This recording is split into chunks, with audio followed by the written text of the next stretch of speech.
Hi, you made it to slide 8 of our Connecticut's Changing Landscape story map. We hope you've enjoyed exploring the maps and playing with them, zooming in and out. But this slide, you're more than halfway through the show, is declared a map-free and largely text-free zone.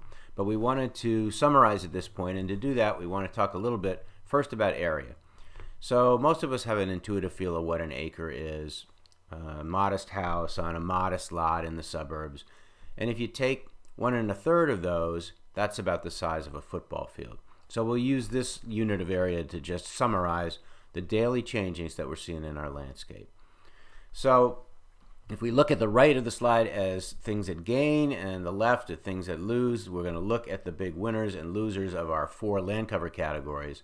And in the losing category, we've got forest and agricultural fields. So about 10 football fields of forest and about 3 1/3 of agricultural fields lost every day.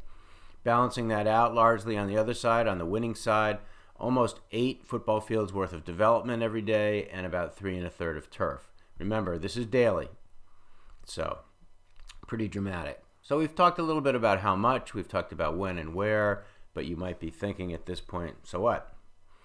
Well, to try to answer just a little bit of that, and we don't have all the answers, we're going to show you 4 more maps in the next 4 slides. So we're going to start with core forest. So core forest, simply we're going to look at our forest pixels, all those green areas on the map, and we're going to look at the ones that are surrounded by other forests, because we know that these interior forest areas have a lot of ecological and habitat value. Also with ecological and habitat value are our rivers and streams and ponds. We're going to look at the streamside corridors, or so-called riparian areas in the state, and look at our 4 land covers and see what's going on in those very important areas. Also important areas, agricultural soils. Not all soils are created equally, and some are much better for producing food than others. We've been farming some of these for decades, or really centuries in Connecticut.